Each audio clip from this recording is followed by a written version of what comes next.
How you doing, fans? Excited for you to come back out and support in the Sand podcast. Thank you so much for your support. It's growing daily, and I do appreciate it. On this episode, we are excited to have Coach Tony Tadlock on the episode with us. Coach is an amazing young guy. We had an opportunity to chat before we started the interview, but just looking from a distance, I've seen the work that he puts in. He's so disciplined in what he does. He is so tactical in what he does.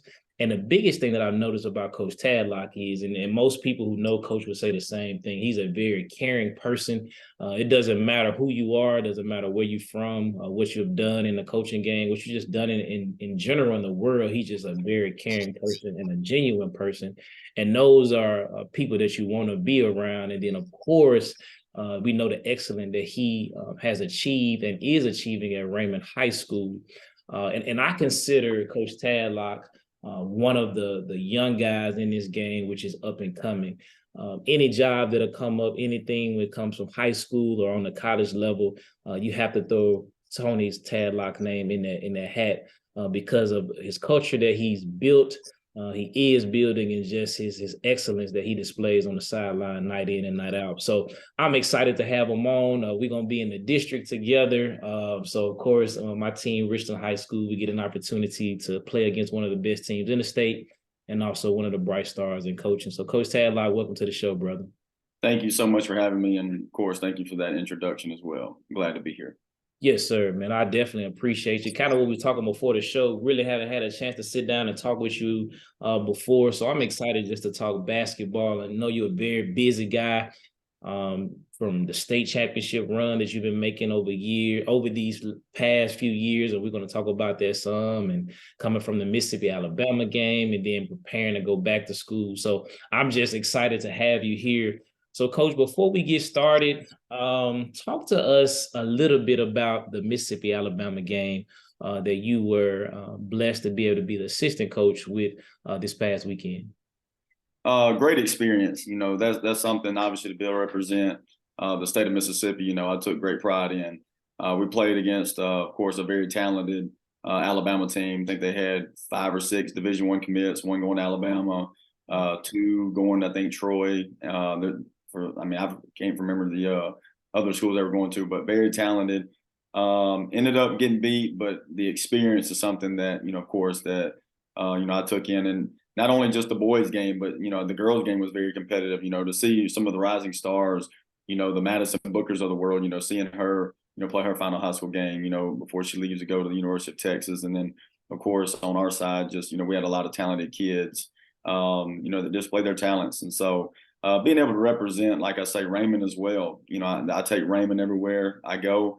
You know, I try to make sure everybody knows, you know, who we are and, you know, try to represent us the right way. So definitely an experience that I was grateful to be a part of. And, you know, being able to work with Coach Green, you know, he was the outgoing coach when I took the job at Raymond. And, you know, me and him, we remained friends, you know, the last couple of years. And, you know, so it was good being able to team back up with him. And like I say, just had an outstanding time. You know, it was a fun experience.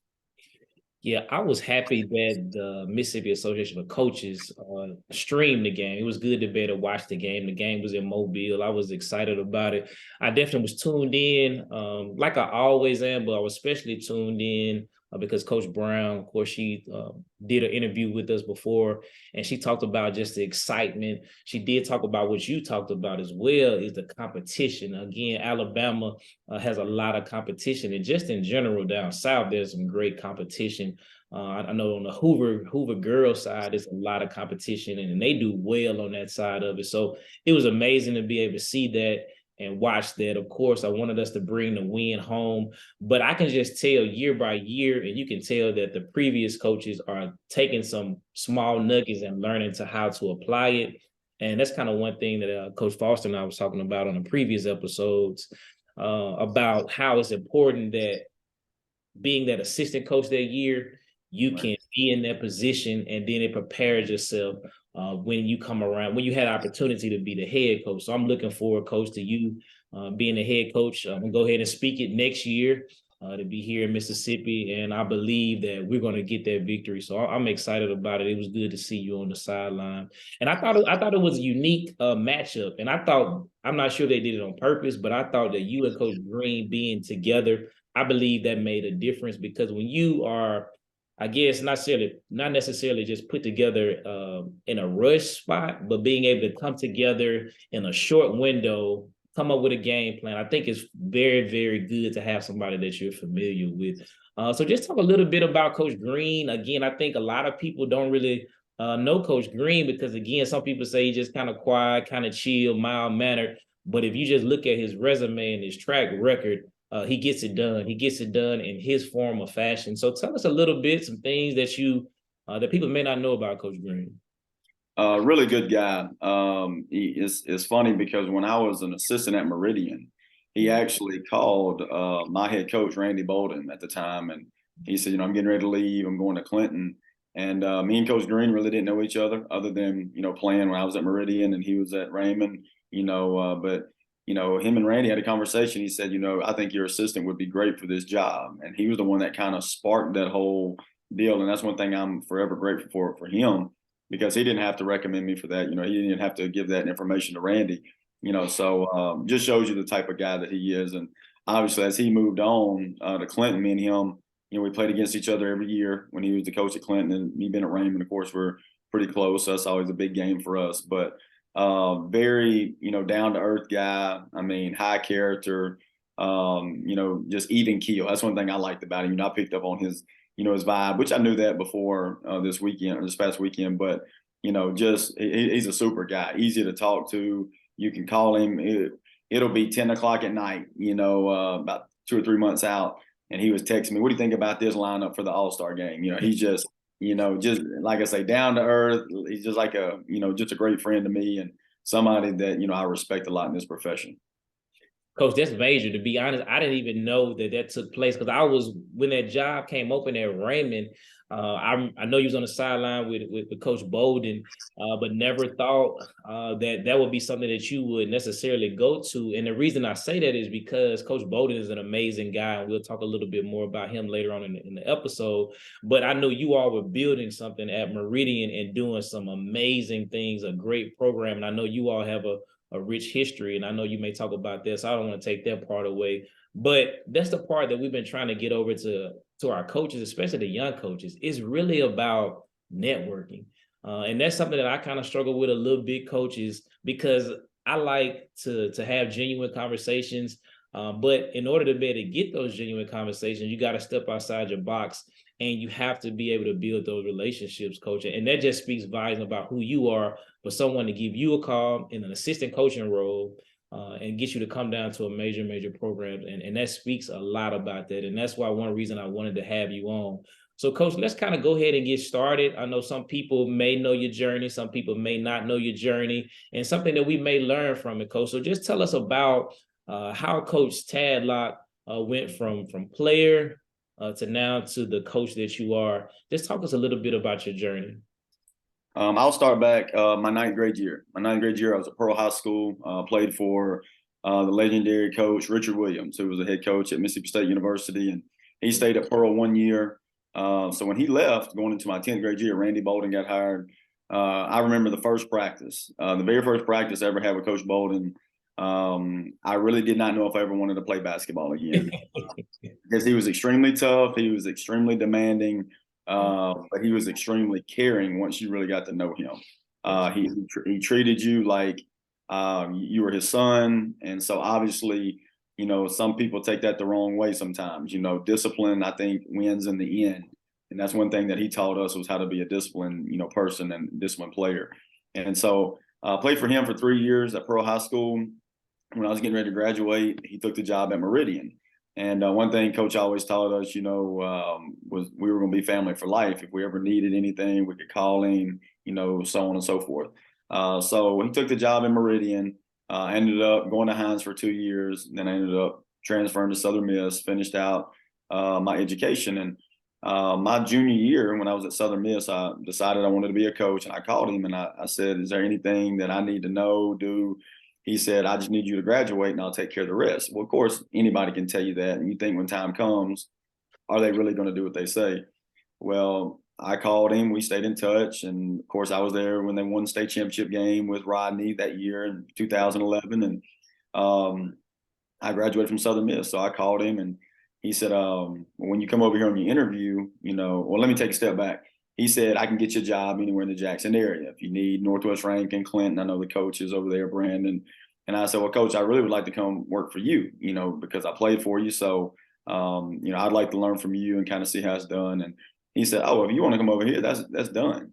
So I asked him, I said, well, what I need to wear to my interview? A suit, I need to dress up, what I need to know. He said, man, just come up here in some slacks and a polo shirt and everything else is taken care of. So I walked in, the principal, he had one question for me. He said, are you ready to be a Wildcat? And I said, yes, sir. And he said, well, you're hired. And so that definitely spoiled me now because that was the easiest interview I'd ever had. And I don't think the first one was supposed to be that easy, but it just showed me what, true family is supposed to be about because, this is a guy that I played for 3 years.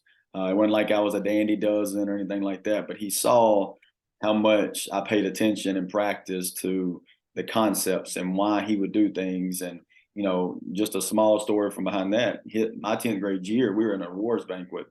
And he told me in front of everybody that I was going to be a coach one day. And I denied it. I said I would never be a coach, didn't like kids, anything like that. But he saw something in me long before I ever did. And that's why he said, I saw the way that you studied and asked questions and things like that. And so it was great teaming up with him. I was with Coach Bolden my first 5 years at Meridian. He left to take the job at Hines. He was assistant coach at Hines for 1 year. And I stayed and with Coach Ron Norman, won a state championship 2016, 2017. My plan then was I was either going to stay there or go be Coach Bolden's assistant. He ended up taking the job at Jones, and the Raymond job came open. And that's when him and Coach Green had that conversation. And he said, I think you need to try for that Raymond job. I think you'd be good there. And of course, the rest is history. But, forever grateful that, he took a chance on me and helped me, with my coaching career because obviously, it meant a lot to me to be able to, work for him, a guy that I trusted, a guy I played for. I knew his terminology. And the biggest thing, too, that I learned is loyalty. People, and as well as I do in this business, it's hard to find somebody that's going to be loyal to you. And so that's one thing that I look for as an assistant now is somebody that's going to be loyal and have my back. And so that's a little bit about me, my playing career. And then, of course, where it's led me today, being the head coach at Raymond. Because I think that's key. And that's one thing Coach Foster and I talked about, and your name came up, is having genuine relationships in this game of coaching because, and that's the part, and also Justin and I, my brother, we talked about that as well. Like, it'd be so great if we could just be more engaging with our relationships on the coaching. And I understand it gets super, super competitive. And a lot of times that guy across or the young lady across the sideline is technically looked upon as the enemy, but it's so good if you can develop genuine relationships with people. Absolutely. And I think that's important. And even Coach Bolden, I haven't necessarily had an opportunity to speak to him directly, but a lot of times when I see him, when I go to Mississippi College, or even when I see him at the clinic, we recognize by face, not necessarily had a conversation, but always very professional. He always is concerned about how he can help you. And to me, that's very, very major. To see him, what he's doing at Mississippi College is an amazing thing to be able to do. What he's doing, excuse me. Coach, you talked about the interview process, and I'm always engaging to talk about this conversation. And so I know when the Raymond job came upon you, I know that you probably had to really go through the interview process. You probably had to go through different stages of it. And so I always ask coaches to be able to share this because a lot of young coaches or inexperienced coaches don't really know how that process works because a lot of coaches, and I made this mistake when I was young, 22 years old. I was applying for the Murrah job. I was assistant when I first started coaching. I was assistant at Murrah High School. The job came open. I was the interim for the second half of the season. So in my mind, coach, I'm thinking, I'm 9-5. I did lose in the district tournament to Jim Hill and Coach Speech, but I'm thinking, man, this is my home school. I graduated here, won a state championship here. In my mind, I'm like, the job is mine. But, as you know, Coach, they were working on who they wanted to hire as a coach because I knew Murrah was big time because I went to Murrah, but coaching, people want to handpick who they want because they want to make sure it's a guaranteed championship. And coach, when that happened to me, I was so blindsided. I was hurt by it. And a lot of people told me, Coach, don't take it personal. One person that really helped me out a lot was Coach Bruce Robinson. And I'm going to have him on in a couple of episodes. But he told me, Coach, don't take it personal. It's the business. And he said, I know it hurts right now, but as you grow in this game, it's going to really, really make a difference. And again, the guy who got the job, I really thought he was deserving of it. He had a lot more experience, Coach Tim Speech, and he did a good job. He took that team, won a state championship. But Coach, no lie, it took me a minute to get past that because I'm like, man, this sucks. But when I look back at it, it was the best thing for me. Obviously, I would love to have a championship, but what I went through, understanding the process and the interview process, it really, really made a difference, Coach. So share your experience and give some insight into the interview process, Coach. Yeah, so when Randy Bolden left, I was kind of hesitant, to apply for the Meridian job because I knew I'd only been an assistant, and the next guy that came in, I didn't want him to think that, I was, trying to go behind his back if I didn't get the job and things like that. But the AD at the time, he told me, he's like, you need to apply, but you've been here 5 years. You've had an incredible record with the ninth grade team and all those kids, they were on the high school team then. And I think we'd won 3 or 4 ninth grade championships in a row. And so I said, I'll definitely put my name in the hat. And I'm glad I did because one, it gave me interview experience because like I told you, my first interview wasn't really an interview. So that interview, I was at a table with 7, 8 people. They were throwing questions at me. I was able to answer them. And when I left that interview, I knew then I could pretty much hang with any interview that I was ever put in, and then when Coach Norman got the job, me and him, we talked about it. I told him the reason why, and he didn't even care. He was just like, Coach, I just want you to stay on staff here. I know you could be a great asset to us, and obviously moving forward. And obviously, we had a great season that next year. We won a state championship, and me and him, we still talk weekly. I mean, he's a good friend of mine, somebody I respect a lot, and like I say, it worked out well. When the Raymond job came open, and just to give you some insight, I was kind of the same way. So I drive over. And I'm thinking, this is going to be one interview. So I met with the assistant principal, the AD, and the principal. Yep. So we sat down and we talked for about 30 minutes and they asked questions and things like that. So I'm thinking that was the interview. Well, we get done and like, well, Coach, we're going to bring you back again for a panel interview next week. And I'm like, man, I don't know if I want to come back again. I'm thinking I'll just stay at Meridian. I mean, we just won state, so I'm good, and I was like, no, I guess I'll come back. So the next time we had a meeting with, it was about 7 or 8 people. They had the Booster Club president, Coach Green sat in on the interview, associate superintendent, AD, everybody again. So, and again, basically the same thing, 7 or 8 people around the table, just throwing questions at you left and right. But the Meridian interview definitely prepared me for that. And so when I left the interview that day, I felt pretty good the way I interviewed. I didn't know if I was going to get the job. Just because you interview well don't mean, like you just said, they may already have somebody handpicked. Yep. They may just have you there for formality. You don't know. But I knew if I had an opportunity, to get in front of them, I could sell myself on my vision and things like that. And one of the funny stories I always tell about the interview, one of the things I mentioned was, we wanted to be the best team in the state. We wanted to be one of the best programs in the state. After about 4 or 5 years. And some of the people that were kind of sitting in there, they were like, I don't really think he understands where he's at. I think as long as we have a good team and we can compete for state championships, but we know there's going to be years where we dip and things like that.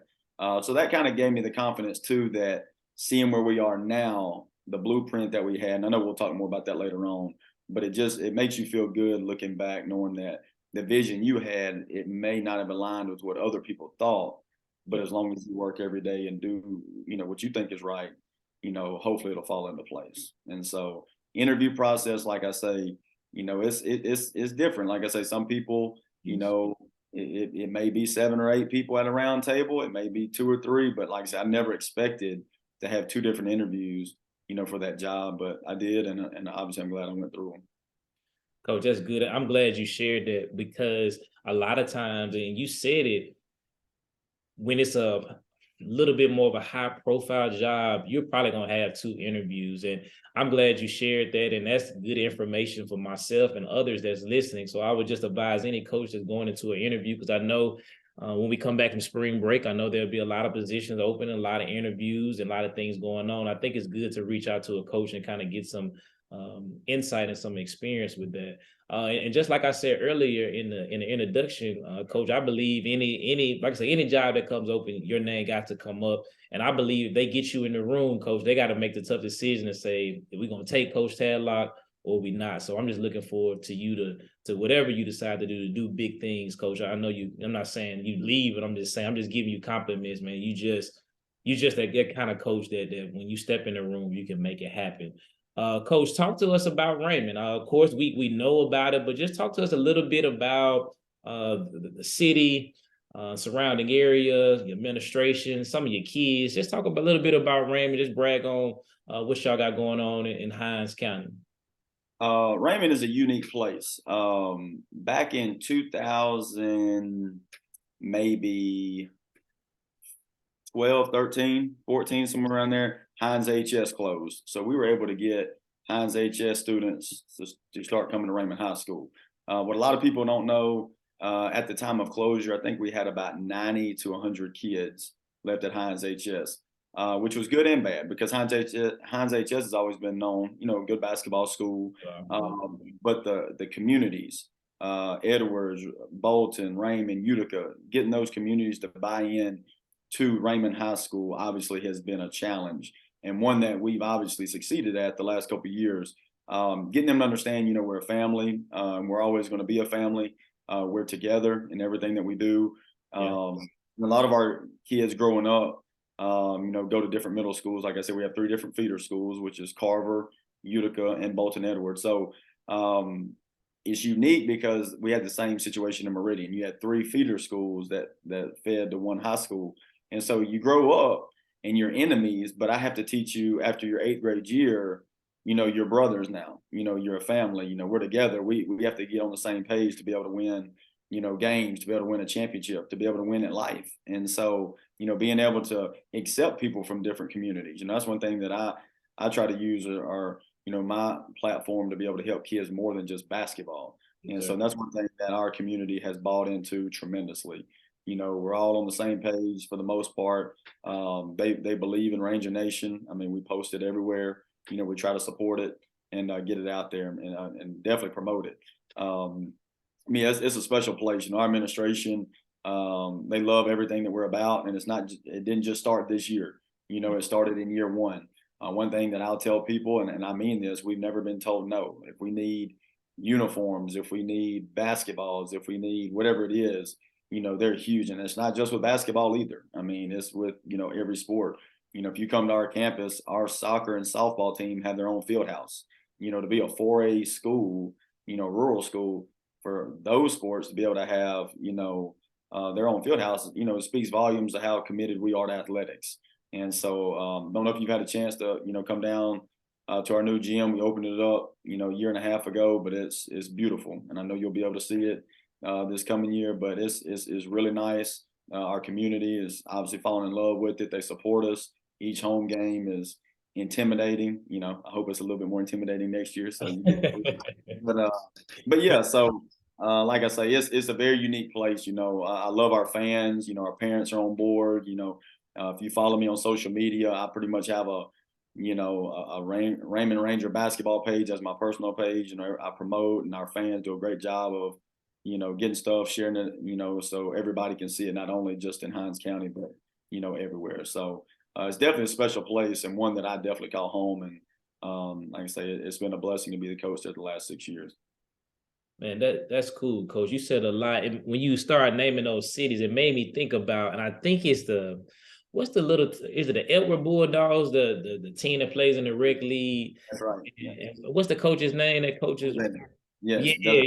Yeah, man, Coach, man, since I was a little kid, the Edward Bulldogs, and of course, Coach, he's so animated. But to me, I felt like, and I didn't realize it because I wasn't very knowledgeable about basketball at a young age. But that little lead and them playing in a Jackson Rec lead and all the different and traveling, that makes a difference. I believe that culture of basketball, playing at that young of age and playing with that passion makes a difference in the community, Coach. So that's always exciting to see that. Coach, when you talk about administration, if I'm not mistaken, are you on the administration team at Raymond? I am. This is my second year being assistant principal. That's cool, Coach.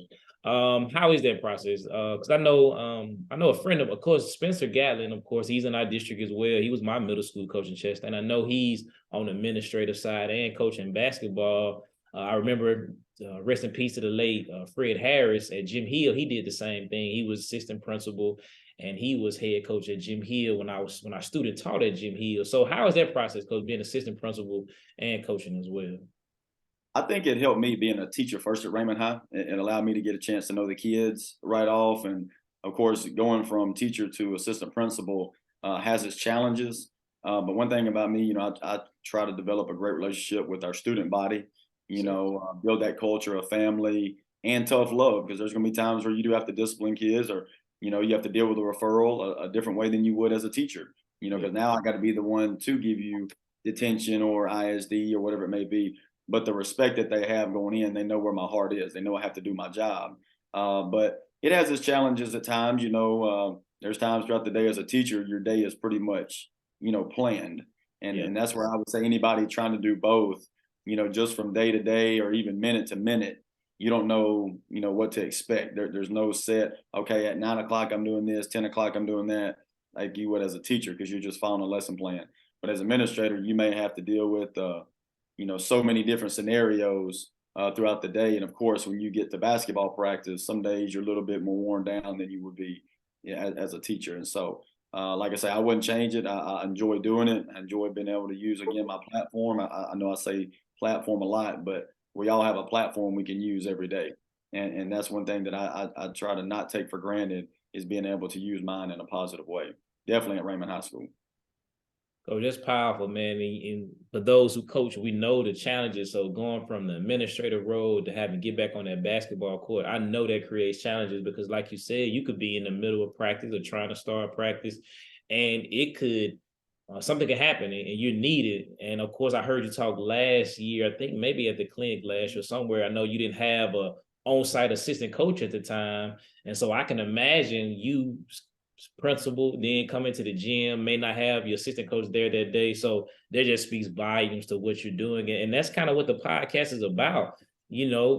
Individuals see us for a small segment of the day when they pay their admission to get into the game, but you don't know what Coach Tadlock has went through in that game. So it's so important that we use this platform to be able to celebrate guys like yourself, young women in this game of coaching, because there's so much that goes on before you even tip the ball off in the game. And I don't think the average fan just understands that process. So big ups to you, Coach. To kind of get into basketball and the topic, Coach, I just kind of really just want to just kind of talk freely in general with you. But one thing that stands out to me, and I kind of shared this with you, I like a good basketball story. And you got a little bit more details in the specifics of it. So I kind of want to let you fill that in. But I told you I look at your story kind of similar to the LeBron James story, when I'm talking about LeBron going to the finals year after year after year. And when you look at what you have done and things that you have experienced, and even the couple of years before you got there, Raymond, is it the last 6 or 7 years you've been in a championship game? 7 years. 7 years. So when you think about in the last 7 years, you've been in a championship game every single year, 7 times consecutively. Coach, that's a tough thing to do. And Justin and I, we talk about this all the time. Winning is difficult. It looks easy, but to win is difficult. And that's just at the schools I've been in. But I haven't been at the level where you are at Raymond, when the expectation, just like LeBron James, is championship or bust. And so every single night, Coach, it doesn't matter who you play, it's a championship game for you. And every single night or every single season, when it comes 4A, we know we got to pencil in Raymond. So that's a great basketball story in and of itself, Coach. And I almost wish and hope, and maybe you are doing, I hope you'd had create you a documentary, because maybe when you get in the college game, you can reflect back on this. And so, Coach, I'm just I don't know where it's going to go, but I just kind of want you to just speak to that about 7 years in the finals, playing for it. I seen a lot of ups and downs. I seen a couple years when I thought that you all would kind of win it, and you did not win it. I saw a lot of years when you just really put the hammer on it. It's a lot of things that I saw in that 7 year window that really stood out to me. So I'm not sure, like I said, I'm not sure how you put all of that into a conversation, but I'm just excited to talk about that story of being number one and just trying to stay there. And that's, I just want to hear about it, Coach. Of course, it's very difficult having the bullseye on your back every night. And that's something that we do not take for granted. And that's one thing I asked for when I got there. I told you in the interview, I wanted to be the number one program in the state, and of course now we're here. And the biggest thing, like I try to challenge our guys each year, you don't want to be the class to let it down. You know what I'm saying? And of course, not so much you don't want to let it down, but it's all going to depend on your work ethic, your drive, your commitment every day. If I'm having to coach you harder than you're working, we're not going to play for a state championship. Am I going to say every day is going to be perfect? Absolutely not. You're dealing with 15 to 18-year-old kids. We know there's going to be days they come in, but your culture has to supersede that. Your culture has to be, okay, when things get tough, I know coach is on my nerves. I know I'm tired. I know I didn't have a good night last night, but I still got to keep working. And so that's the thing that I guess the average fan probably doesn't understand. Being there 7 years in a row, the average team is going to take a dip. The year that they're not very good, they're going to get knocked out in the second round, and in 2 or 3 years they'll be back. Well, even in our down years, of course, we're still making it to the championship game. We may not win it. That's just like this year. Yazoo City was more talented than us. Coach Carlisle did an outstanding job, winning a state championship. Huge kudos to him. In their community, like I say, I mean, they did an outstanding job winning it this year. But going back, even the year Lanier beat us, Lanier was really, really talented. They had a great run that year when Coach Bo Clark got sick, and they won a state championship, did an outstanding job. They were in our division, but the hardest thing is to get our guys to understand when you have a chance to win a state championship, just like Lanier did that year, they got it done. When Yazoo City, they got it done. It's almost, as a coach, it's tough because you have to coach your guys up. We're not guaranteed to get back here next year. I know we've made it look easy, but it's not easy, and just like last year when we won it in 2022, I would say we lost 90% of our scoring. We lost 2 all-state guards at Andy Dozen. We lost a wing who averaged 12 and a big who averaged about 11 or 12. And so all 4 of those guys went and signed college scholarships. So this was technically supposed to be a down year for us. We lost a lot. A lot of people look at, well, they bring EJ back. They bring the big boy beside EJ back. But our guards have never played more than 7 minutes a game. So all 3 guards of mine were very inexperienced. They were young, but they were gritty. They were tough, and they were very coachable. And that's one thing that I pride our kids on a lot. They do the little things that a lot of high school kids probably don't do. They allow me to coach them hard every day. Their parents are very committed, getting them to practice, open gyms, things like that. That goes back to our culture that we set 6 years ago. And that's one thing when I tell people, when they say, well, he's walking into a championship team.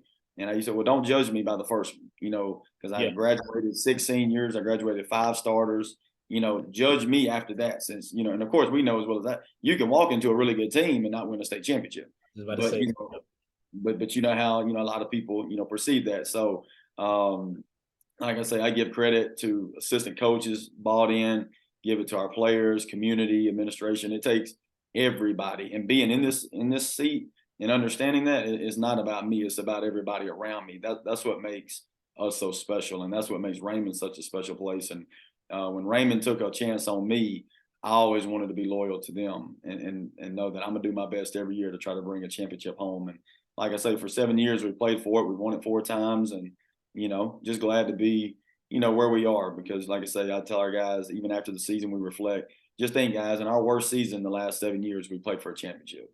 Nobody else in the state can say that. So, you leave here with your heads high and know that you're forever a champion in my book. Coach, that is amazing, Coach. And you said it, people say that all the time. And I heard David Sanders speak about this when he went to Callaway behind Coach Brent. A lot of people just automatically discredit you just because, oh, well, you won because such and such. But people don't realize this. I hate to say it's not people, but some people don't realize that just because it's all there, that don't mean it's gonna all work. In actuality, it's actually even more pressure because if you don't win it, then they're gonna say, well, you should have won it. So to me, when you can win at any level, it doesn't matter the players that you have, that is important. So, like when David did it, of course, when you did it, those things are just super, super amazing to be able to do. And it just don't happen like that. And I agree, Coach, those 7 years, the fans in Raymond, they have so much pride. A classmate of mine, Officer Jackson, man, he loves being there. I spoke to him this year at the game because one of our teachers, Miss Dawson, she works with the high school association, and we all took a picture before the game. But Officer Jackson, man, he got his ring on. He takes pride walking you all from the locker room to the court, and of course, a good classmate of mine. So the pride of Raymond is very, very big. And Coach, like you said, being in that championship game 7 years, that takes a lot. I know that takes a lot on you, Coach. And again, you so cool, calm, and collective.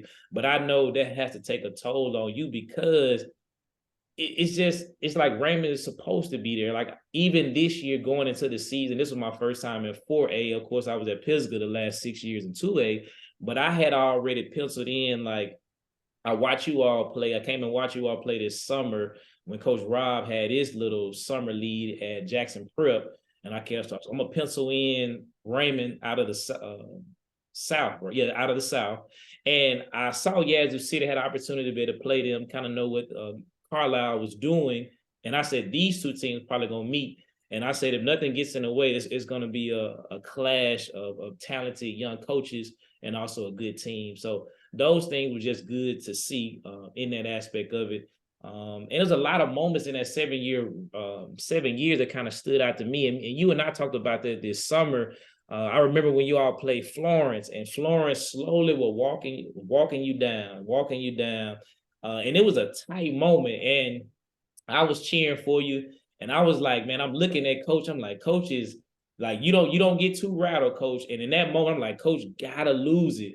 But Coach, you stayed so calm, you stayed so collective, because no lie, Coach, that probably was one of the most intense moments in the Coliseum that I've seen in a while, because it felt like all the lights were just shining on Raymond, because you're like, I cannot believe that Florence is going to almost take this game away. But of course, the young Dixon, your point guard, he did some amazing things there. So, Coach, talk to us a little bit about like moments that stood out to you in this 7-year run, that just something that you always just got inked into your brain.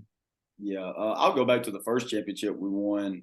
I had a kid, Shardarian Allen, who just finished his career at West Alabama, and he literally just took over the fourth quarter in the championship game. I think he went on a 12-0 run by himself when we beat Corinth, and that was one of the moments that kind of helped me as a coach, because he was the hardest worker, best kid, most coachable. And in that moment, when the ball was in his hands for him to make plays, he was able to make them, and because he did it right every day. You know, he was a kid in the classroom, community. His mom would allow you to coach him as hard as you wanted to coach him. And he went to Jones, was a all-region, all-American, everything. Went to West Alabama, first team all-conference 2 years in a row. Just a super, super kid. Coming back to the next year, that was a special championship just because we had lost 5 seniors that I had spoke on earlier from the year before. So I had to replace all 5. We get to the Coliseum. We had a good run. You know, I didn't expect us to dominate the game that we did, you know, or how we did.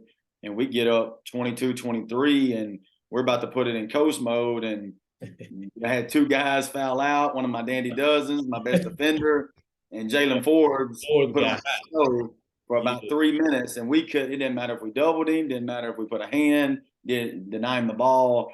He put on a performance. And you know, I look back now and I'm glad I was a part of that performance because we won, because that would have been terrible to go back and have to rewatch that game after being up 23 in the fourth. But, you know, it was good to even see Dixon, you know, because he's a special kid.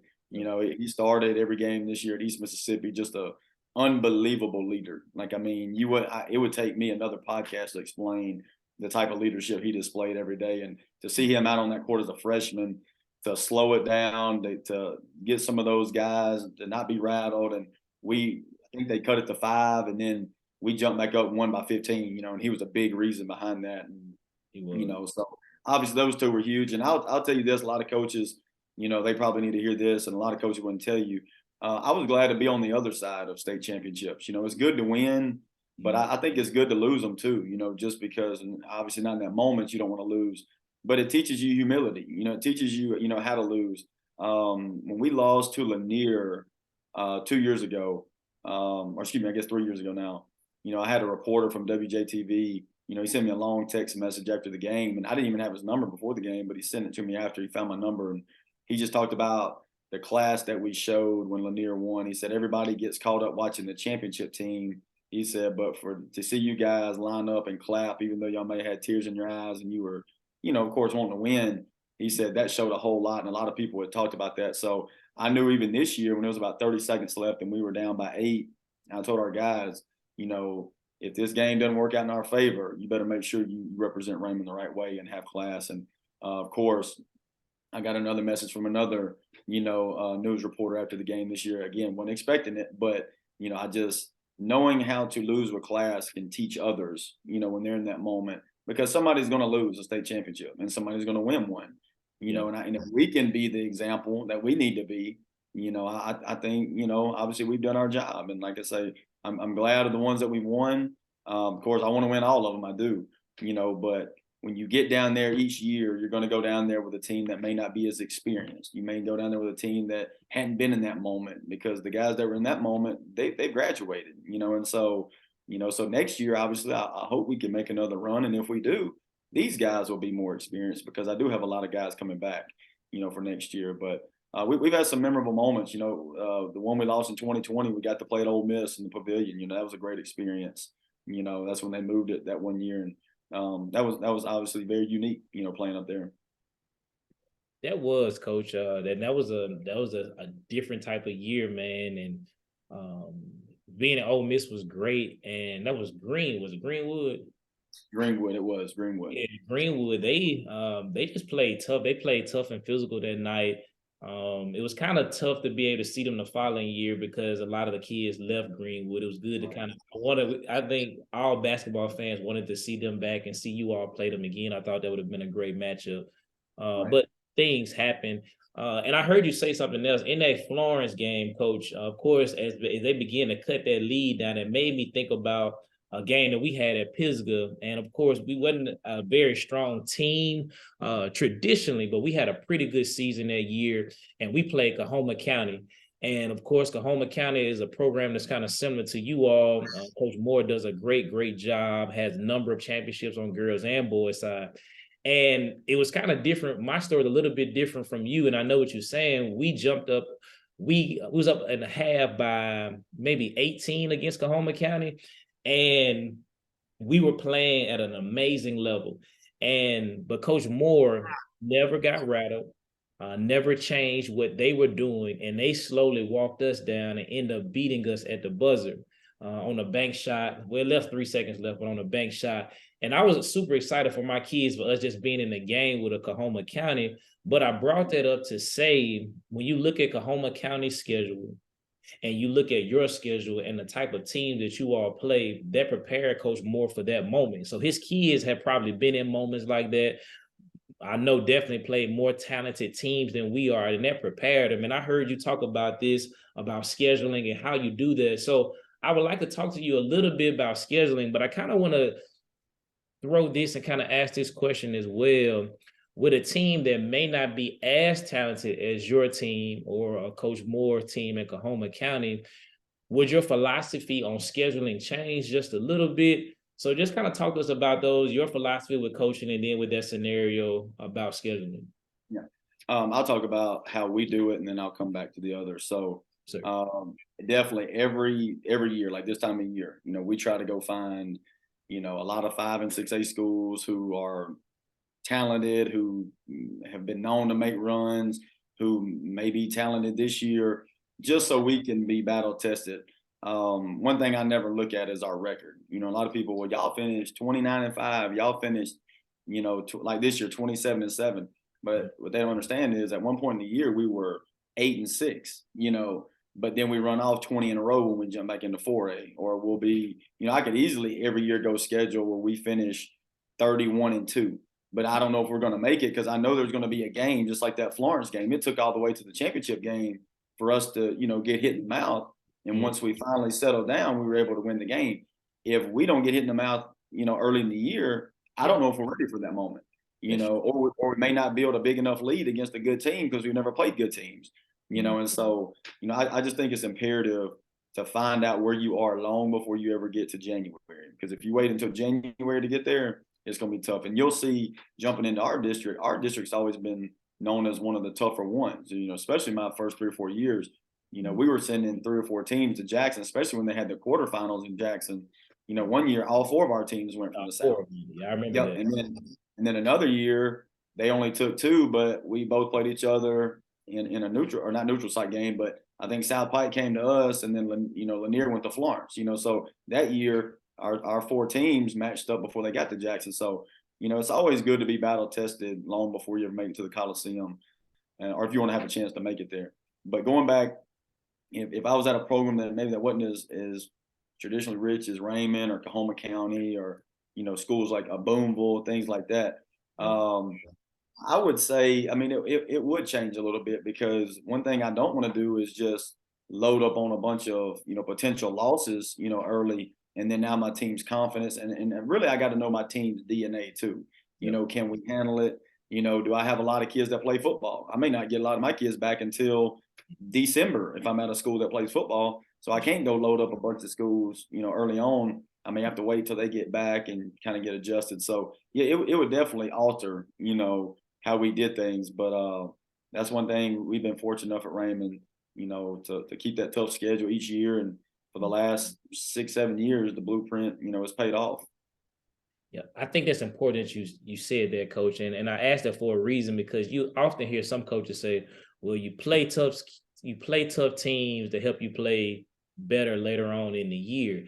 And I always tell them, put it with an asterisk mark, because if you got a team that is prepared to play those games, you can do that. But you said it, if your team is not at that level right now, you scheduling tough teams and taking all of those losses, that can really tear your team down. And you said it, but you got to know you're a kid. So, and I know we come from that old school generation when we got to play whoever, but when we think about it, a lot of teams that we were on, they were good teams, so we could play anywhere. So I say this conversation and this program and this podcast and this platform is important, because we can kind of clear some things up. Because if my team can't beat the teams in my own district, it wouldn't make a lot of sense to go play somebody else that's 3-4 times better than we are. And it's not about loading it up so easy where you get a lot of wins. You have to really know I'm gonna steal your word, the DNA of the team to be successful. So it's good to hear you say that, and then to share that and give a little insight into that. So, Coach, we're gonna go talk a little bit more about basketball things in particular. Coach, what does a summer look like in your program, and what does your preseason look like in your program? I kind of asked that because as a coach, I'm always trying to learn from guys who are doing it at a high level, guys who have done it and been successful. So I'm always taking notes. I'm even taking notes now as I talk to you. But what does a summer look like, and what does a preseason look like going into the season for Coach Tadlock and his program? Obviously, it's changed a little bit. Speaking on the summer, I know you know as well as I do, the Jackson Summer League used to be huge. So we would just pay our dues and go play Monday or Thursday at a certain location and go from there. Now you kind of have to call around and kind of get dates with people. And so one thing we went to more last year was we went to Mississippi State and Ole Miss on back-to-back days, which was obviously very tough. But we did that for a reason, just because we wanted to teach our guys, hey, we're going to drive to Mississippi State, come back, get back on the bus, drive to Ole Miss the next day, and let's see how tough we are. Let's find out how tough we are in June. And so we went to those, went to Mississippi College. Trying to think if we went to any more camps. That may have been it. I take my JV to Mississippi College. I'm big on JV. That's something we can touch on as well. That is obviously what has allowed us to have success, because I do value them. It's not just about varsity with me. So if I can get a JV game during the season, I'm definitely going to do it.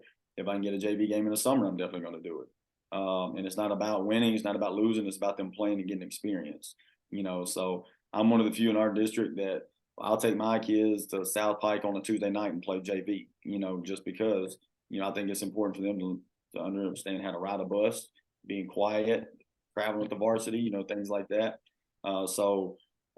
Summer's kind of changed, like I say, with not having the consistent summer league now before COVID that we had.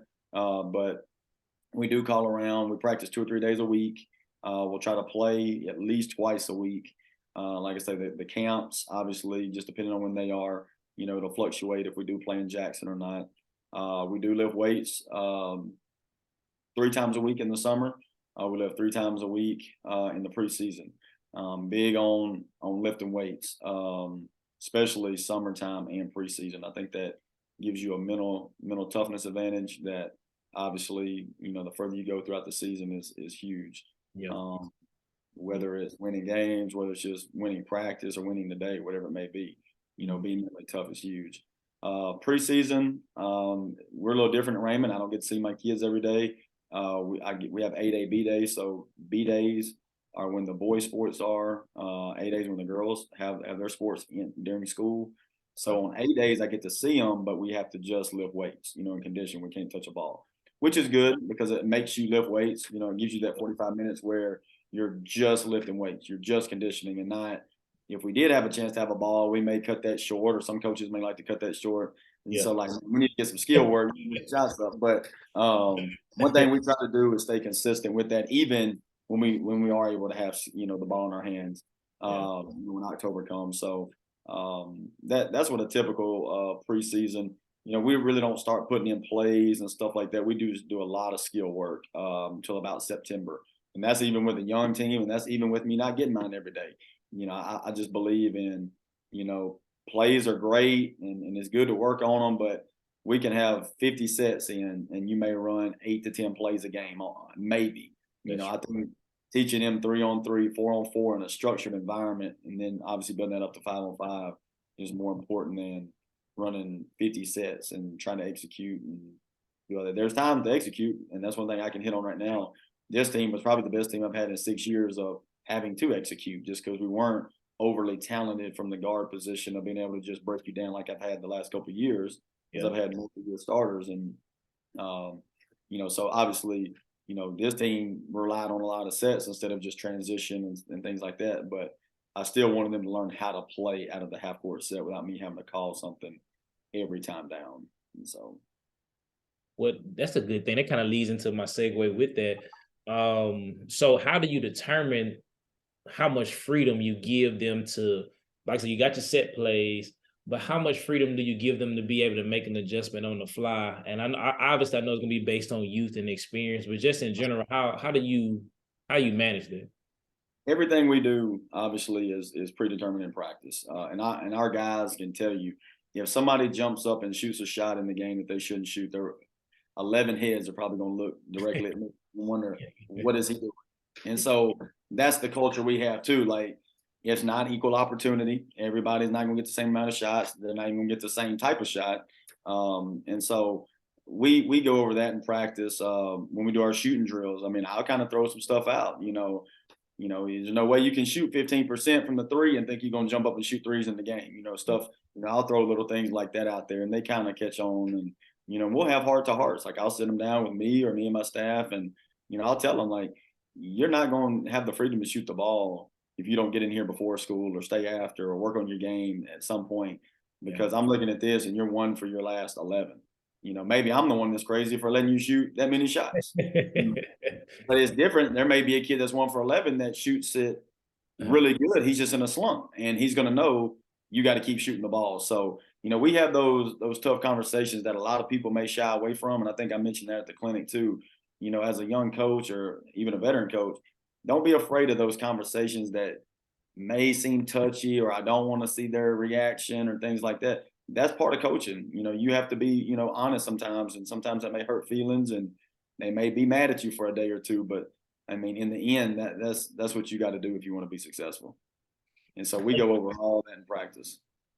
So that's big. And you said something, and Justin and I talk about this a lot. We always talk in basketball, is that getting kids to understand that everybody, this is not equal opportunity when shooting the basketball. And kids in this generation, and maybe we would have been the same, but our coaches didn't have to tell us this. Like, we understood. Like, I can guarantee when Coach Bolden told you something to play your role, you understood it, and it was no question asked. But in this generation, kids for some reason don't understand. You let him shoot the basketball while I can't shoot the basketball. And what we try to do is NBA is not the best example, but a lot of times they can kind of see the different styles of play in the NBA, and we kind of explain to them, if you use Los Angeles Lakers, for example, of course, 9 times out of 10, LeBron and Anthony Davis are going to shoot majority of the shots. That's just kind of how it works. And so we try to let them know that it's not equal opportunity. Everybody has a role. And a lot of times you got to put the work in. You got to put those hours in the gym to be able to do those things. So I think that is important. And again, I think that's a very good nugget for young coaches. And I heard Coach Sampson at Houston say the same thing. You can't be afraid to coach your players. And I know, and I've heard you say this too, you can't be afraid to coach your best player the hardest, and not because of anything else, but, and you said it, and I'll take this from you, if you can get them to do everything else, then everybody else falls in line. So it's important with that. You talked a little bit about offense, Coach.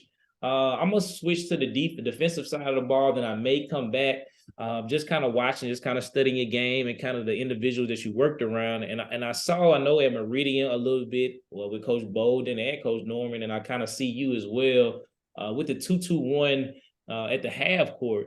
Talk to us a little bit about that. Talk to us about why that's something that you kind of go to, some of the strengths and weaknesses of it. Because I saw you one year in the Coliseum running, I can't remember what year, but what that did, and I like that, is that particular defense and that particular game, it took them out of their natural offense. And sometimes when you can get teams to play the way you want them to play, that brings success. And I really like that 2-2-1, because the times that I saw it ran with you all at Meridian and with you at Raymond, you all had a lot of length on that first line. And when you got length on that first line, it's darn near impossible to really do what you want to do. So talk to us a little bit about your 2-2-1 half.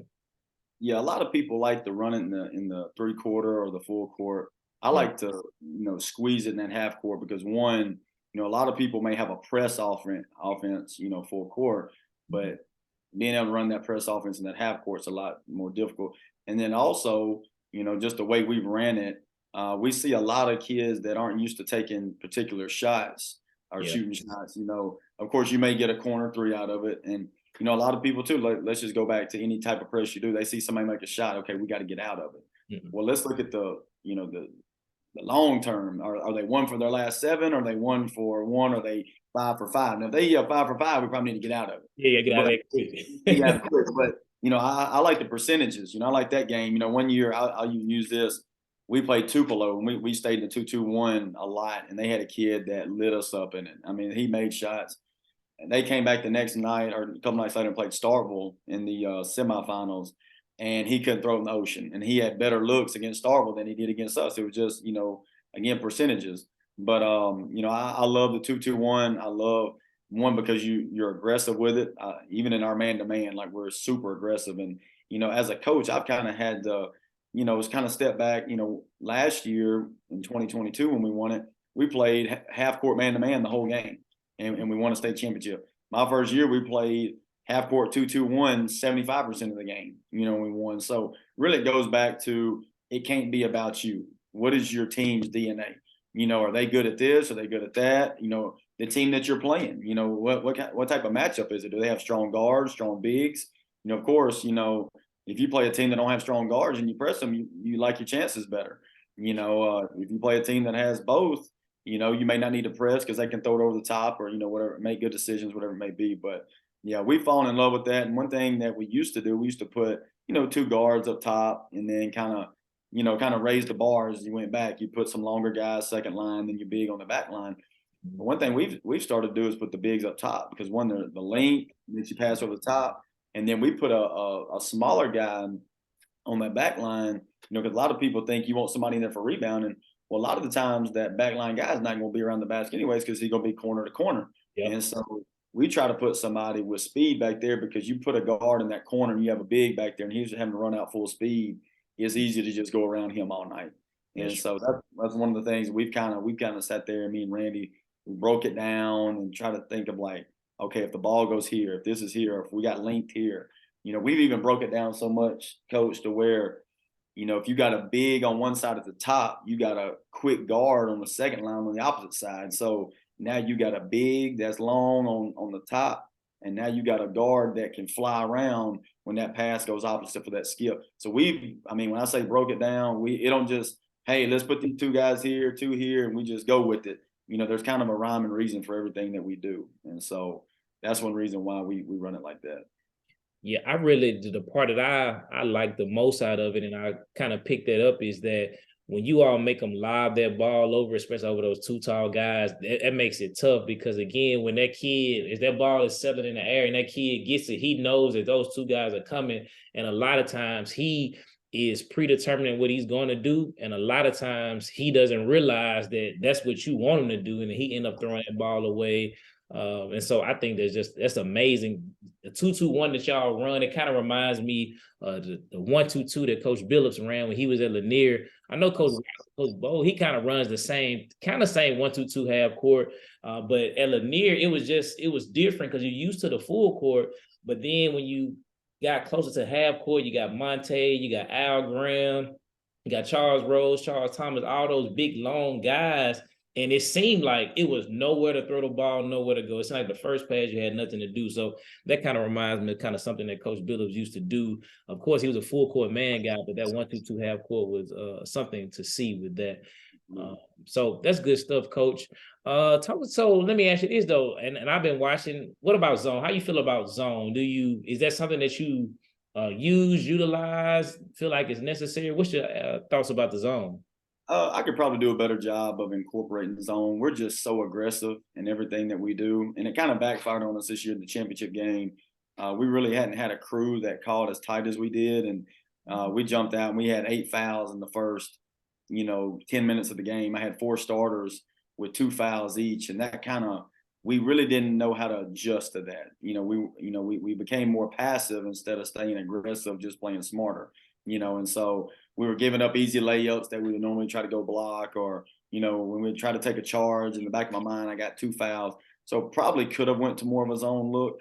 But, like I said, we probably went zone this year, coach, maybe 3 or 4 games, and it was just for spurts. I'm just so leery of, when I played, if somebody let me sit in the zone and shoot, I'm going to let it go. And but I know when somebody pressures you and crowds you, it kind of gets you out of your rhythm, and of course we try to teach good help side defense, lane line, midline, and all that too. So, we feel good even if somebody does get beat, we do have help. So, I just never been a big zone guy. And like I said, I know I probably need to adjust, as I move throughout my career with that.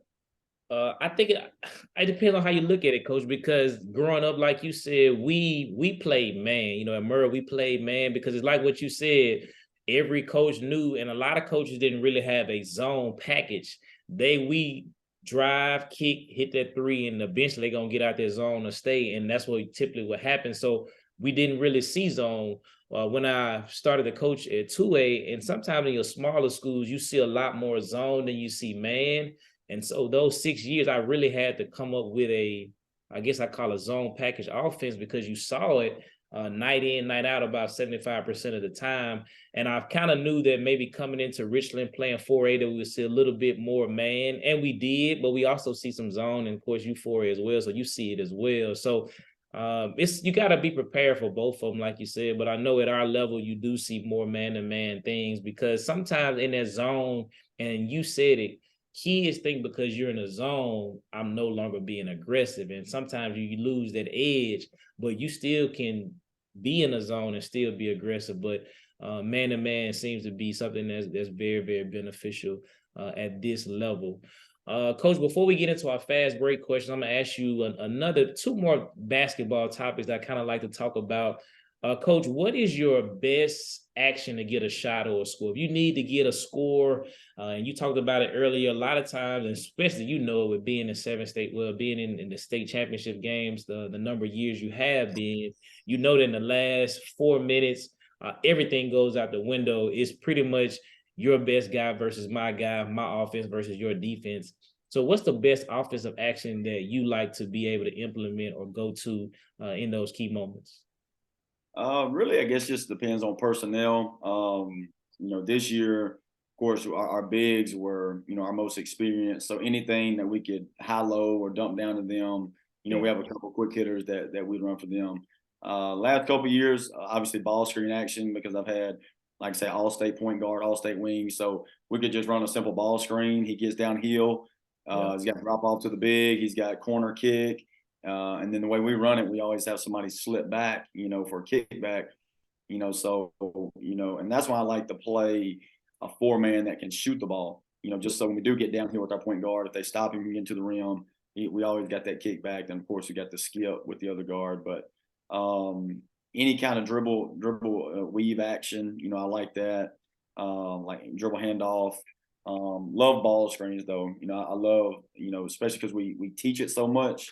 And I think on the high school level, and I know you probably know this too, just, you got so many coaches that guard it so many different ways, whether they double it, whether they hedge, whether they don't show it all, they let you get downhill. So, of course, we try to do a good job watching film to see where we can exploit that and, see what the best advantage for us would be. Yeah, that's good. I think that the pick and roll is definitely a difficult guard and difficult to guard. And I almost think about I know Coach Brown, when she was on here at Mazda Central, she said that she likes it, and she kind of made an example about John Stockton and Karl Malone and how they did. And that's why one reason John Stockton, of course, leads the NBA in assists of all time. But one thing about Karl is he wasn't afraid to step out and shoot that jump shot, but also roll to the basket. A lot of kids that I've seen over the time, they forget that it's pick and roll to the basket. Most kids want to pick and pop every single time. And people don't realize, well, young players don't realize that their role is so dangerous, because it really doesn't matter the scheme of defense that you have. If you ice it, you hedge it, you double team it, it's so difficult for them to predict what you're going to do.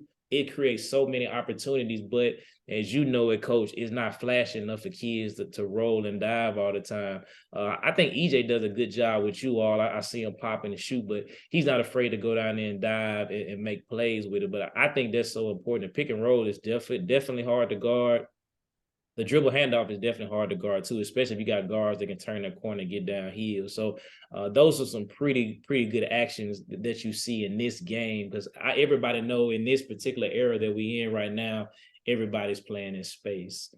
Talk about this for me, Coach, and then we'll go to our fast break questions. Timeouts. Timeouts are very beneficial, and I think you have to know how to manage those timeouts. And this is a small nugget that the average fan may not know.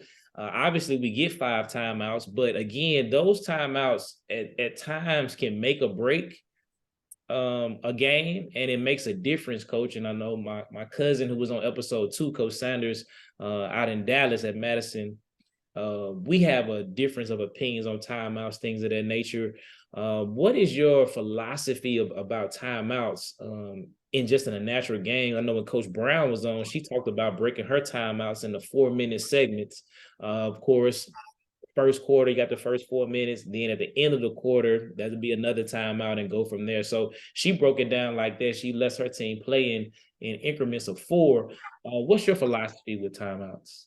I think it varies, just depending on situation, time of the season. Early in the season, I'm not going to be as quick to call one. I want to see if we can figure it out. I may let a team go on a 6-8-0 run, before I call one. I'm not going to be as quick. And of course, state championship game, somebody goes on a 5-6-0 run right quick. Yeah, of course, you're going to call it to try to sell it down. But and then of course, knowing your team, are we in a rut right now? Are we turning the ball over a lot? Are we, just not getting back on defense?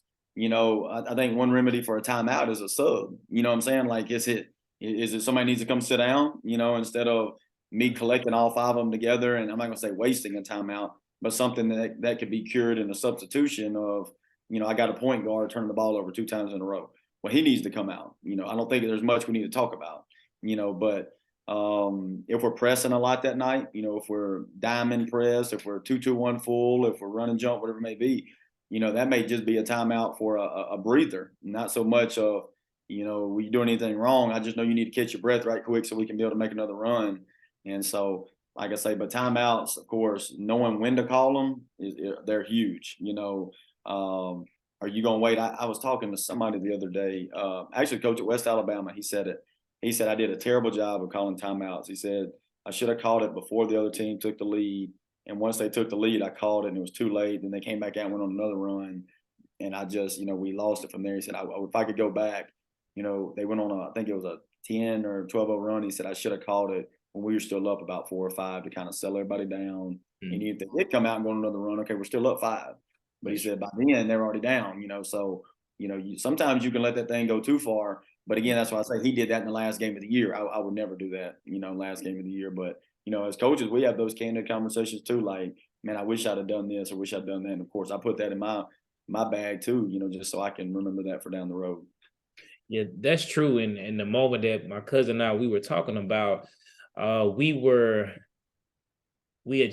on the free throw line. We went up, I think we shot the free throw, went up by 2 points. And I just automatically called a timeout. And the reason that I called a timeout, to be honest with you, coach, is that I've kind of always seen coaches that I look up to just automatically call a timeout sometimes when you score to set something up. And at that moment, when I look back at it, my cousin was saying, Coach Sanders, he was saying, like, why would you call that timeout in that moment? Because you allowed them to be able to draw a play up to go the length of the floor and almost get it. And we were playing St. Joe against Coach Howell in the district championship. And that's what happened. He drew a play up and the kid got from the length of the floor all the way down, got to the basket, had a layup, but just missed it. And now I explained to my cousin, I said that the reason I did do it because I knew that my players sometimes have a lack of focus. Right. And that's the main reason I did it. But coach, you know how it is. I called a timeout, told the kid what to do, and coach, he still messed it up. So I'm thinking like I should just let him play. But what he said kind of made some sense because it did allow Coach Howell to come up with a great play, which he's an amazing coach. And we almost lost the game. And when I go back and watch, and I still watch it from time to time, maybe not calling that timeout, maybe they would have threw the ball away, who knows? So you are absolutely right. You got to know when to call that timeout. And that's something that I typically do if I'm watching you all play or if I'm watching the NBA or college game, like March Madness is on now, I'm putting myself in that situation, mentally preparing myself. What will I do in that situation? And a lot of times fans become the head coach when they come to games. Like, well, I would do this, I would do this. And it's easy to say what you would do, but it's different when you are on that court and you're making that in-game decision right now. So I like what you said. You put it in your bag and you prepare because that's the difference sometimes of winning and losing. So that made me think about this then, coach. If you're up by 3, the team has 10 seconds left and they're going the length of the floor.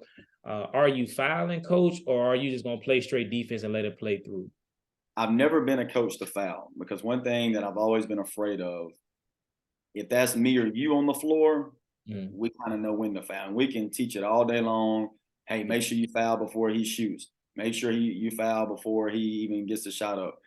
I would rather take my chances on a kid making a shot than me fouling him and the ball only make it close to the basket, but then he gets to stand there and shoot 3 shots, and now we got to go to overtime.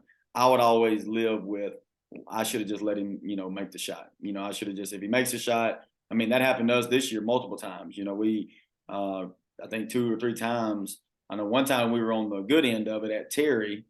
We hit a shot to go to overtime, and then 2 times we're on the other end, where they've hit shots to go to overtime.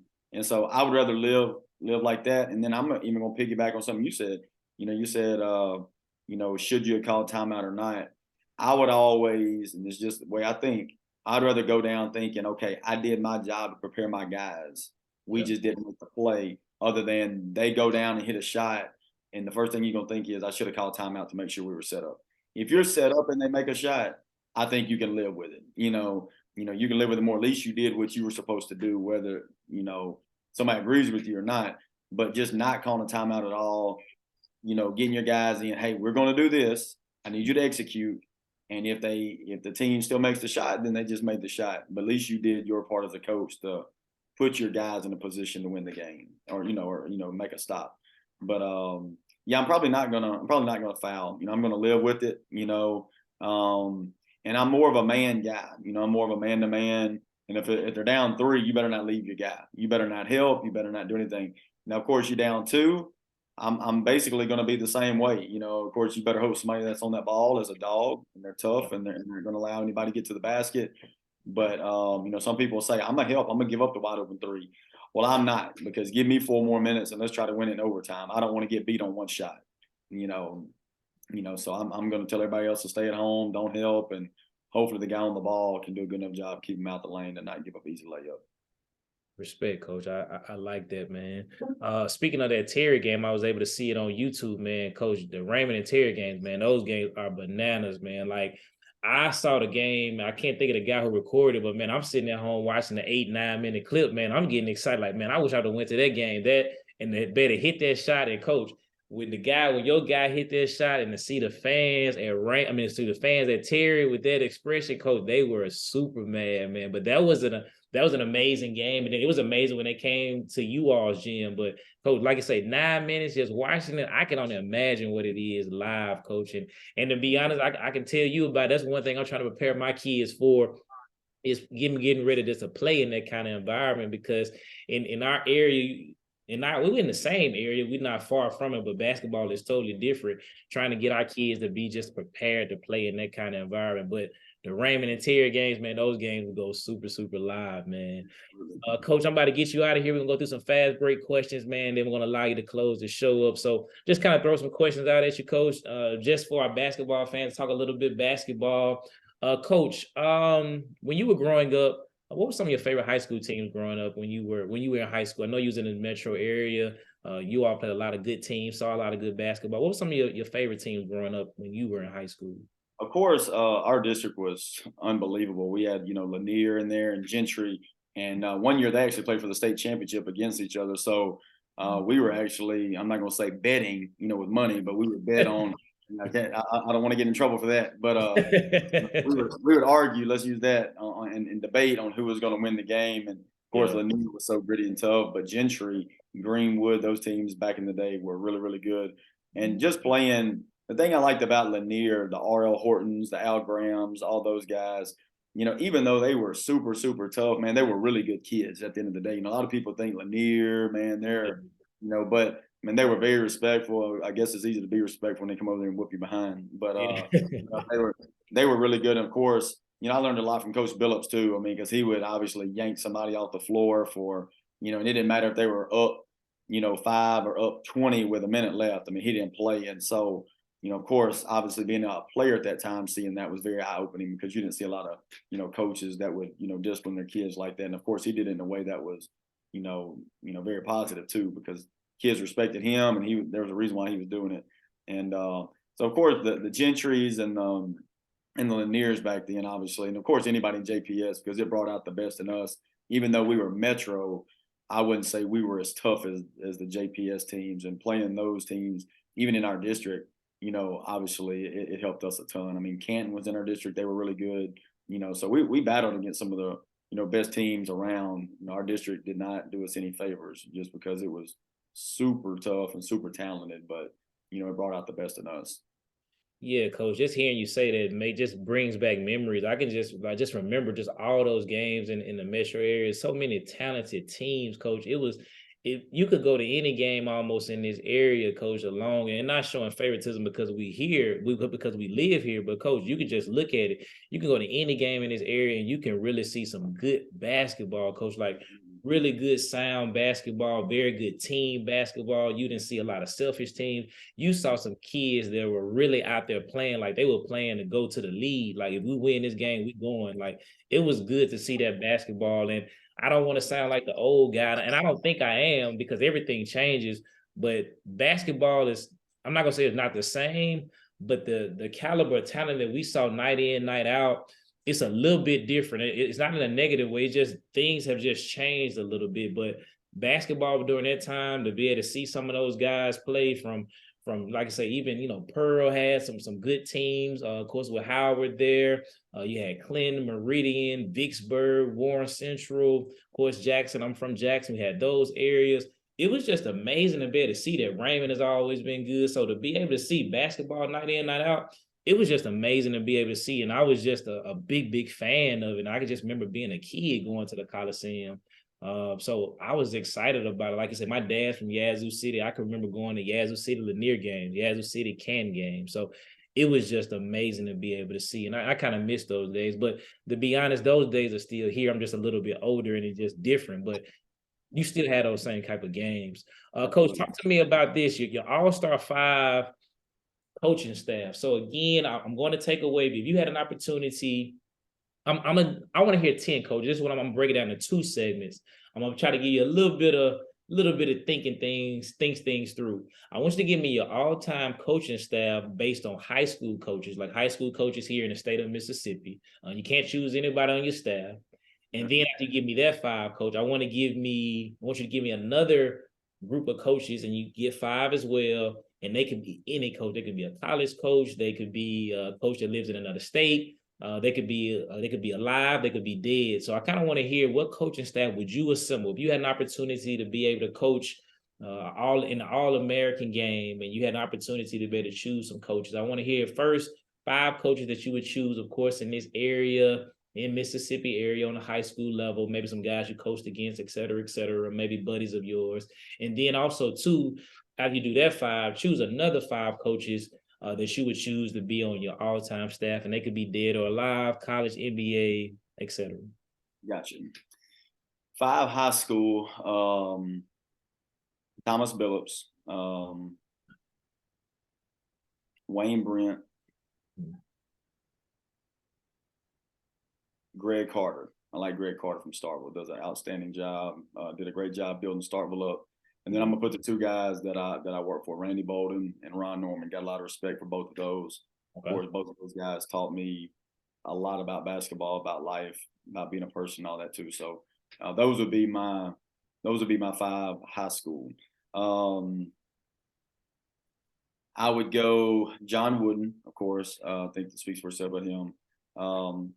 Nolan Richardson, Arkansas. I love defensively what he stood for. Yeah.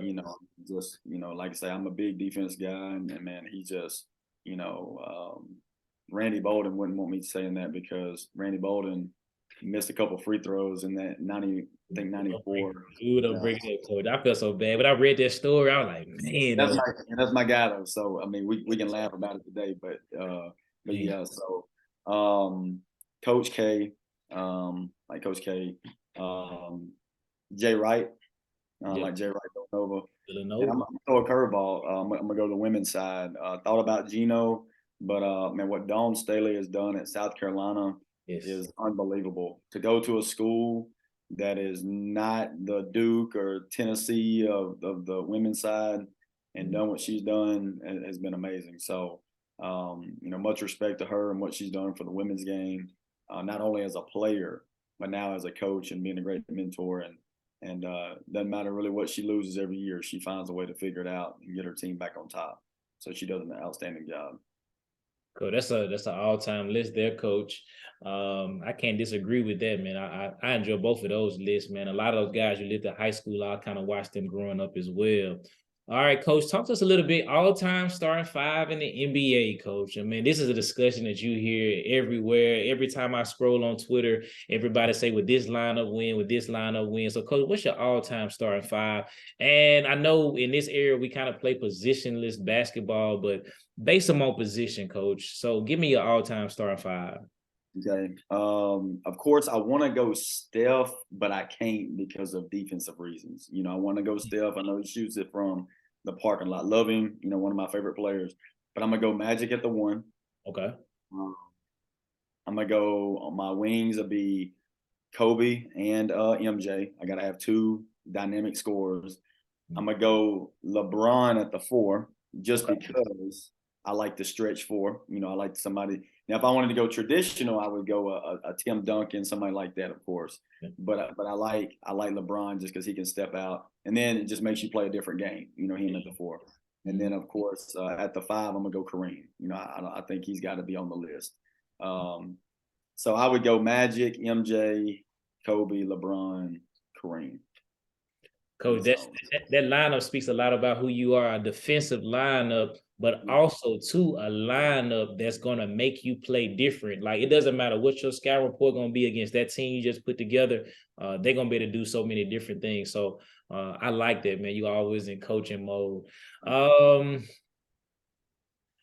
was gonna ask you about who the GOAT was, but we hear that a lot though. But I will say this, because I hate the conversation is good to have, but I heard KD say this on his podcast.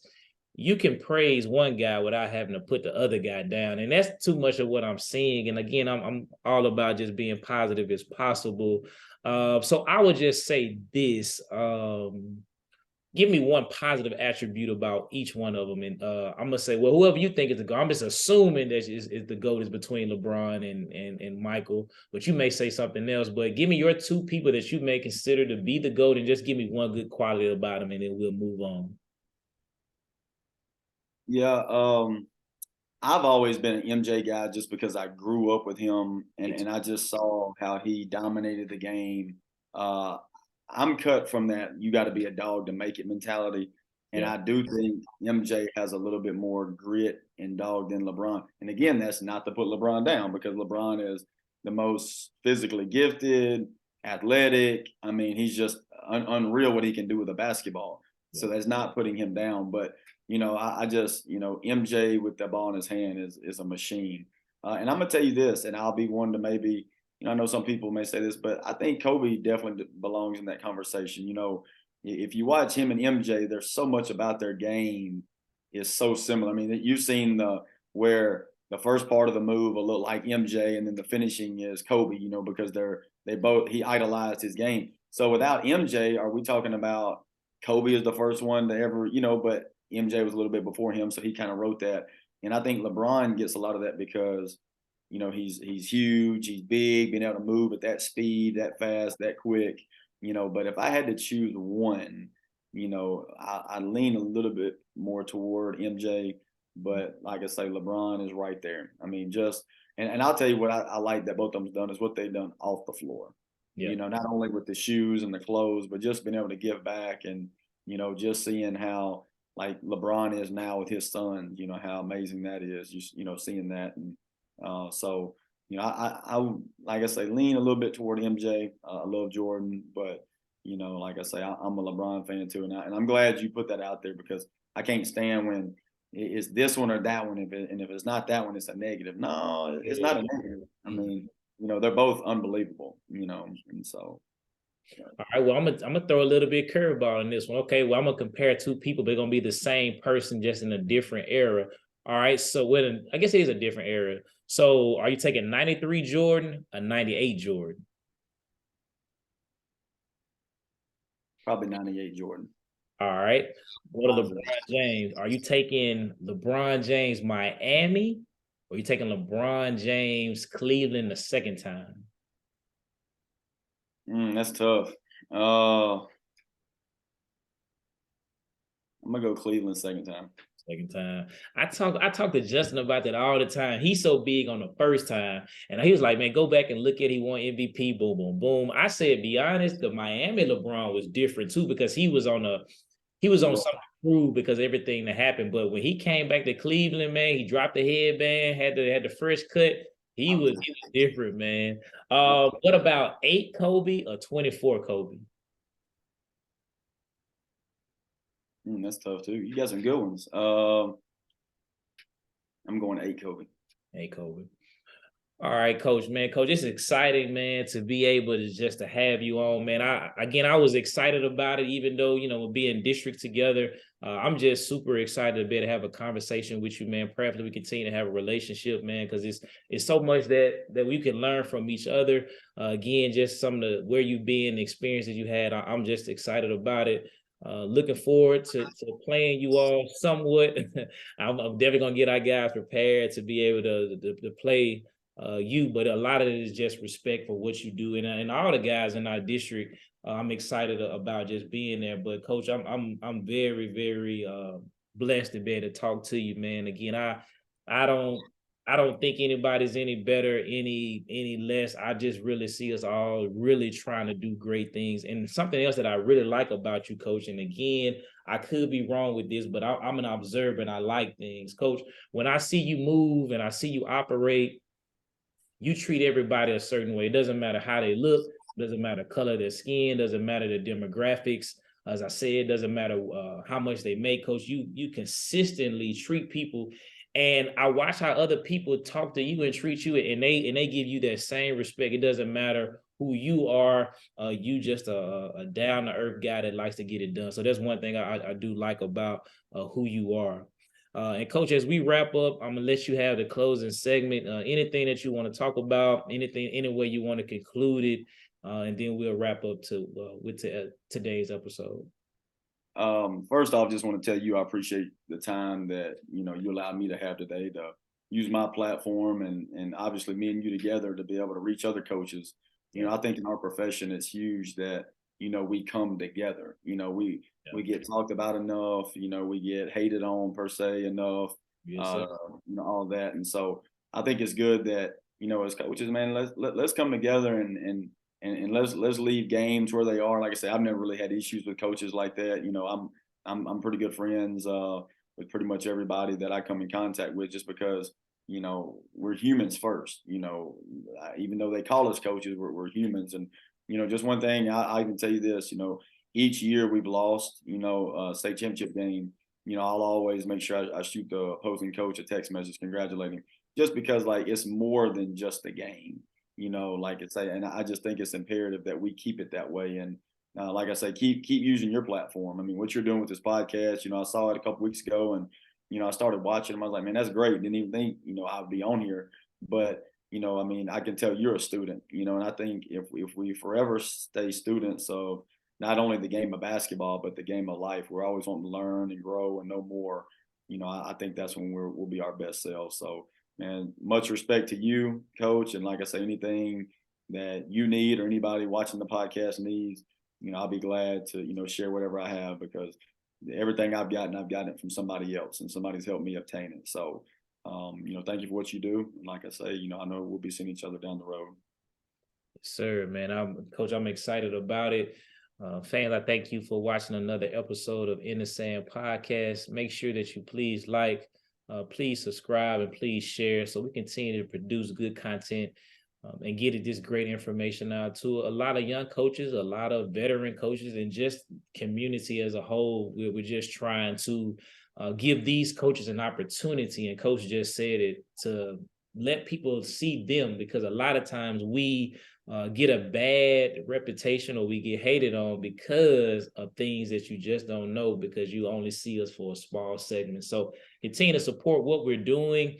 I know the last couple of episodes I haven't mentioned this, but again, make sure on my IG page you go and support my St. Jude link. Again, I don't have anybody necessarily associated with St. Jude, but again, I just want to be able to use this platform to give, because it's just a great organization. And throughout these episodes, we're going to change who we donate to. So again, just take time, donate what you have to a great organization, because Coach said it's bigger than us. And so we hope to be able to make a change in this world and make it a better place. So as always, I say, be kind, be nice, and we'll see you on next episode.